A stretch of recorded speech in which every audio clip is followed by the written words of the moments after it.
You found it. Your home for the best content on your favorite team, the Fighting Tigers of LSU. Do us a favor, subscribe to the channel, leave your comments below, and be sure to smash that like button.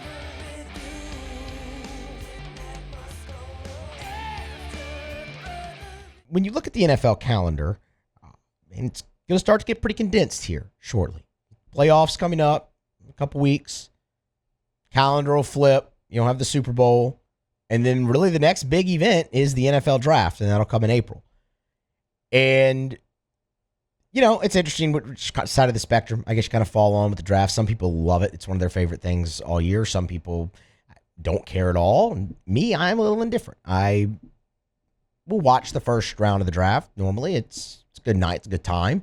After that, just keep the alerts on my phone. I'm not going to sit down and watch, rounds 2 through 7 or whatever. That's not how I roll. But the value of the draft is much more important than your watching preferences of the draft. And throughout the process, which really never ends, right? It feels like we've been talking about draft and LSU's draft prospects and what the Saints might do with their pick really since August. Even before the season starts. And then a little bit throughout, and now when you're here at the back end of bowl season or playoff time, because that NFL calendar starts to get condensed here, you start to see it more and more. And it could be mocks, it can be big boards, it's so many different things. Your all-star games that are going to start happening here, East-West Shrine, Senior Bowl, things of that nature. I found this, though, to be very interesting from Matt Miller at ESPN. This was yesterday evening. And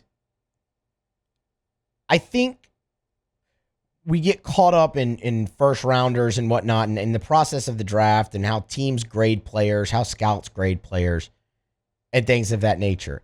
And just because you went in the first round doesn't mean they had a first round grade on you. And that's kind of what Matt Miller tried to attack in this piece, again, that he published yesterday. Where, here, the opening line. How many first-round prospects are there in the 2024 NFL draft class? You might be thinking the answer is 32. He says no. Just because there's 32 picks doesn't mean there's actually 32 first-round grades. So he went through and listed all the players that actually have a first-round grade per his scouting in this draft class, and also offered up a comp for each one of them, which I found interesting for a couple of the LSU guys. In the end of the 32 picks that are going to be made in the first round, he assigned 14 actual first-round grades, and LSU has 2 of them. And you can guess who they are. You know the answer to this question. One of them is Jayden Daniels, and the other is Malik Nabers. Where they fall is much more interesting.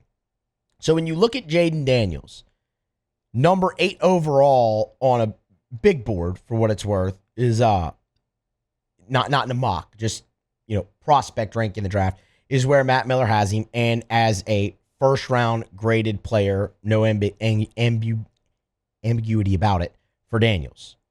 And it makes a lot of sense. And look, we've talked about the rise. It's been meteoric. It's been awesome going from a day 3 pick probably prior to this season to now bona fide first round grade, first round draft pick. And we have some more numbers to back that up from a betting side that you might find interesting as well. Those being the odds for the number 1 overall pick. Look, I think at this point on December 27th, 2023, before you went through Combine, before you went through Pro Day, before you go through all of that, it makes a lot of sense that Caleb Williams is that slam dunk guy right now still. And he is. For what it's worth, on Matt Miller's big board, he's there. When you look at the betting odds from DraftKings, minus 650, overwhelming favorite. But to further show Daniels' rise, to further show how solid he is right now in this first round grade, in this top 5 mold, Jayden Daniels has the 3rd best odds right now to be the number 1 overall pick in the draft. Again, Caleb Williams, slam dunk. It makes a lot of sense. I expect him to be the number 1 overall pick in the draft, Caleb Williams, that is, but we'll see how these can shift. What's really interesting to me is if Daniels could overtake Drake May, who has the 2nd best odds. right now, when you're this far out from the draft still, you're not going to have, odds to go number 2, odds to go number 3. You'll have that as we get closer. But to watch May, to watch Daniels, May for what it's worth at plus 475, Daniels at plus 1,000, 10-1. See if that gap can shrink a little bit. For what it's worth, it already has a little bit today. When I was prepping through this segment, I don't know, at about 12:30 or so, Daniels was at 12-1. He was at plus 1,200. So you've already seen that improve a little bit. In Matt Miller's piece here, Daniels is quarterback 3. Can he get to quarterback 2 and maybe even quarterback 1? That's something interesting to see. But you've got a scout telling you how solid he is in the first round by putting him in this as a bona fide first-round grade guy, and you have Vegas as well, was he has the 3rd best odds and creeping up into the 2nd best odds potentially to be the number 1 overall draft pick. The comp they offer, they being Matt Miller, for Jayden Daniels is one you've heard plenty, and it's Lamar Jackson, and it fits right down to size. And it speaks incredibly well on Jayden Daniels. I'm not saying he's going to be the next Lamar Jackson, but when you look at the deep ball, and again, like I said, size, I think Lamar's listed at 215, I believe. And I mean, Jayden Daniels is 6'4", 210. I believe Lamar's 6'3" or 6'4", 215, 220. So they're right there. And Lamar's been fine in the league. There's been some injuries, but there's always going to be injuries. I don't think you would classify Lamar Jackson as injury prone in the league, and I don't think anyone, even if you did that, would say it's because of his size. What his athleticism is able to bring to the table. You see Lamar Jackson do things on the NFL field that you saw Jayden Daniels do in college. The comp, it just makes a lot of sense, whether it's the ability in the pocket to escape the pocket when things break down, to be running, and just look like nobody can catch you. Looks like you're gliding. They both have that in those things. And there's the intangibles as well. And the improvement that both of them took in throwing the football in their last years in college is also something to take note of there. So, look, that makes a lot of sense. And, again, it's great company for Jayden Daniels. We were just talking in the last hour. Lamar Jackson is the favorite right now to win an NFL MVP. It would be his 2nd such honor, and he's quarterbacking the best team in the league right now. Again, not saying Jayden Daniels is going to go be a 2-time MVP potentially in the league, go to a Super Bowl, win a Super Bowl maybe, whatever. Not saying he's going to be Lamar Jackson, but it is the comp that fits best. What'll be interesting to see is the team that takes Daniels in the draft, if they mold their offense around him as successfully as Baltimore has been able to do with Lamar Jackson. Now, Malik Nabers. That's where we'll move to next here because he's the other LSU Tiger that is solidified first-round grade by Matt Miller. And again, it shouldn't come as a surprise, and I'm sure it doesn't come as a surprise to many of you. 10th overall in the draft is where Matt Miller has Malik Nabers, which again just speaks to the depth of the receivers in this draft. And he has him as wide receiver number 3, behind Marvin Harrison Jr., who he has as the 2nd best player in the draft and wide receiver 1, and Rome Odunze, who he has as the 9th best player in the draft and wide receiver 2. Malik Nabers is not getting past wide receiver 3, provided he stays healthy and all that. The status quo holds going into the draft. He's not getting past wide receiver 3. I think he could end up, and probably does end up, wide receiver 2 in this draft. So I don't quite think he can get past Harrison, but I do think he can get past Rome Odunze. The interesting thing here, and again, this will show off the depth of receiver in this draft when you look at the comps for really all these guys. When you look at Nabers, it's Stefon Diggs. And that's when you've started to hear a little bit more, but it's starting to pick up a little bit more steam. And that is, it makes a lot of sense from a playing standpoint, obviously. Both very, very good after the catch. I mean, that's what everyone pointed to at Malik Nabers this year. And versatile as well, both him and Diggs.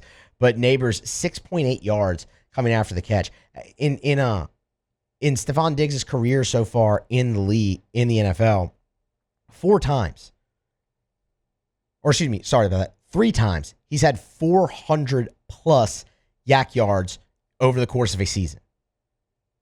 That is perhaps the greatest comp there to Nabers. And of course, there's the size. I mean, both of them are 6 feet tall. Nabers listed at 200 and Diggs is at 191.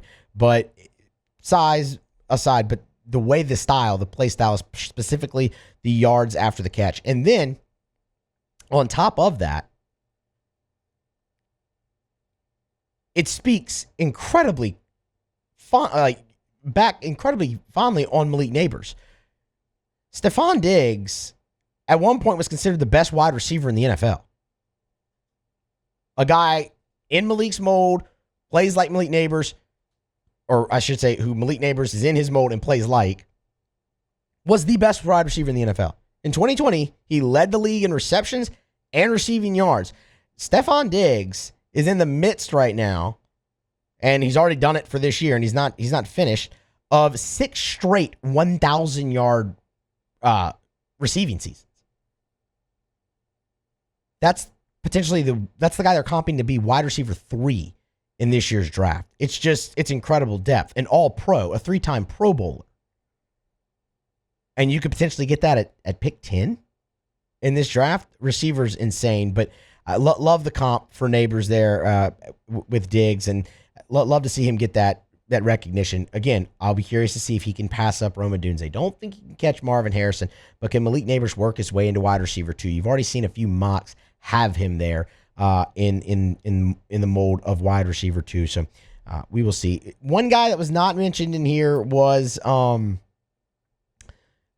Brian Thomas from an LSU perspective. That doesn't totally surprise me. Thomas has been more of a fringe guy anyway. I know, let's see, it was Chris Trapasso had him in the first round of his latest mock draft. Dane Bugler from The Athletic also had Brian Thomas as a first-round pick. So there's going to be a very interesting decision to make if you're Brian Thomas. Look, he's going to play in this bowl game. Could that potentially raise his stock? Maybe. I don't know how much you can really do that. Where I think Thomas's stock gets raised is at the testing, at combine, at pro day, because he's just a physical freak. He's going to test off the charts. The things that man can do at his size, it doesn't come along every now and then. That's the guy I think you could see possibly move into this, right? If you're looking for the next guy who could potentially be that solidified first-round grade on a player as the process goes forward, it very well could be Brian Thomas, just because once he gets on that circuit where he can test and show off all the agility and strength and speed and things of that nature, there's the only place to go for him is up. So there will be a decision to make. That will be one of the more interesting ones to watch throughout this process for LSU fans and the coaching staff. But still maybe on the fringe there, but the next guy potentially there. For what it's worth, Joe Alt, he has a tackle from Notre Dame. He's been mocked to the Saints a couple different times because that's what the Saints do. They draft tackles and defensive linemen in the first round. He was also on this list and was offensive lineman number 2 here behind the guy from Penn State, whose name I'm not even going to attempt to pronounce because I'll just completely butcher it. So keep that in mind. File it away. I've seen Joe Alt to the Saints in plenty of mock drafts, and he'd be considered a bona fide first-round pick, and that is at the offensive tackle position. Hey, thanks so much for watching. Please leave your comments. I love to interact, and be sure to hit the red subscribe button below.